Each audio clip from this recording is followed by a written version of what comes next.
Bonjour à toutes et à tous et bienvenue dans ce 21e épisode d'On passe à table. Aujourd'hui nous sommes dans le 6e arrondissement de Marseille à Estrangin et nous allons au Sarment rencontrer Laura et Pierre. Suivez-moi. Bonjour Laura, bonjour Pierre. Salut. Tu es la gérante, tu es son bras droit. Est-ce que vous pouvez me raconter où on est ? Alors on est à Sarment, bienvenue. On est au 22 boulevard Paul Pétral dans le 6e, juste à côté de la préfecture. Le concept c'est qu'on a un bar à vin nature.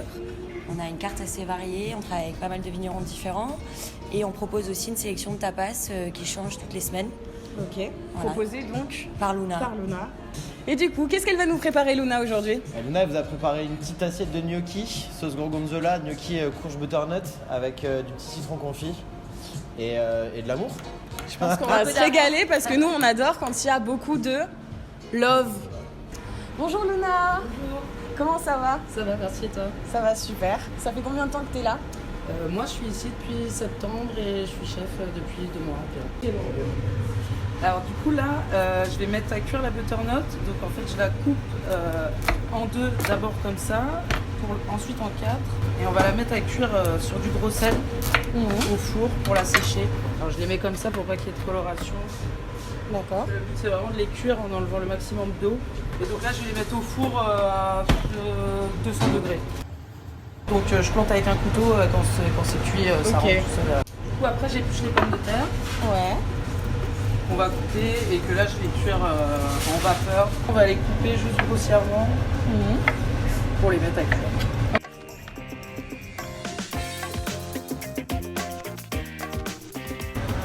Donc du coup là t'as sorti le moulin à légumes. Ouais, mais ça c'est bien parce que c'est assez haut en fait, faut pas que ça touche le fond sinon. Donc là en fait avec la butternut t'as fait pareil qu'avec les pommes de Ouais. terre. En fait je pèse et une fois que je sais la quantité que j'ai de butternut, je rajoute la même quantité plus 100 g de Pommes de terre. Ok. Donc on mélange la pomme de terre à la butternut. Généralement les gnocchis c'est que à la pomme de terre. Pourquoi t'aimes bien mélanger à la butternut ? Ça change, c'est original, c'est un peu moins lourd je trouve aussi que juste pommes Moins de terre. pâteux, ouais. Et puis ça va bien avec les gorgonzola. Ouais. Donc je vais peser 400 g de farine. Ok. Après la farine c'est un petit peu pareil, ça dépend si elle a été bien séchée ou pas la butternut, des fois il faut en rajouter un peu plus. Ok. Donc ça c'est un peu aussi, ça se voit à la texture. Là du coup je rajoute, il y a 20 g de parmesan. D'accord. Après ça c'est pareil, c'est un peu, si on a envie d'en mettre plus on peut, hein, ça changera pas grand chose. C'est selon les goûts. Et un œuf. Allez, on mélange avec les mains. Et oui.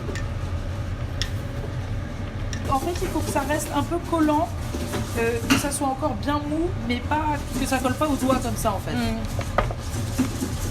Et ça prend la forme, mais ça colle pas non plus aux doigts quoi. Ça sera facile à travailler comme ça, quoi. Et là, un petit peu de farine, et ensuite moi, j'utilise ça pour bien Travailler la pâte. ouais, sans m'en coller plein les doigts en fait, parce Ouais. que du coup ça, c'est vrai que sur les doigts ça colle vachement plus que sur les spatules comme ça ou même le plan de travail.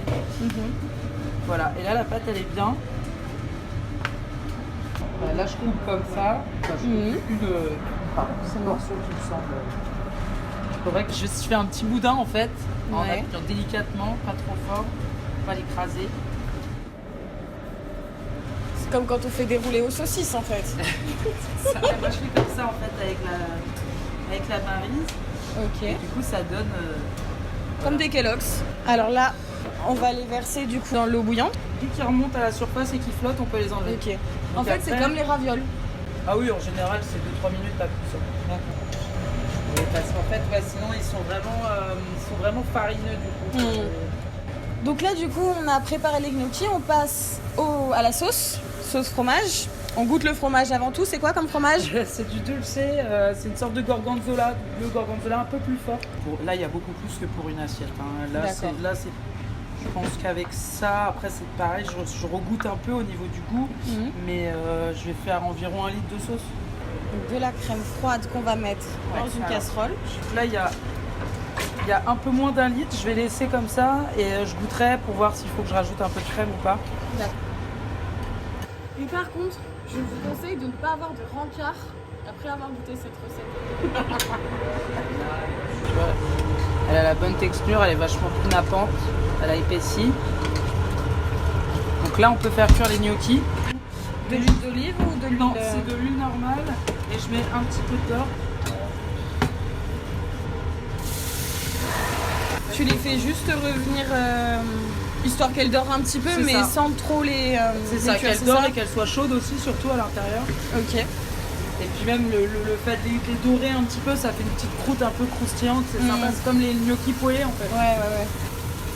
Alors, là du coup on passe au dressage, Ouais. on met les gnocchis dans l'assiette. Bon là c'est une grosse portion. Hein. Donc la sauce qui est très onctueuse du coup là. Oui. Hop, on en met pas mal. Hein. Hop, un petit peu de roquette. Voilà. Ça apporte un peu de croquant aussi.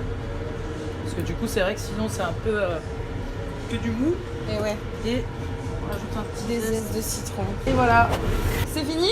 c'est fini. On va aller goûter ça? Oui. Allez, c'est parti.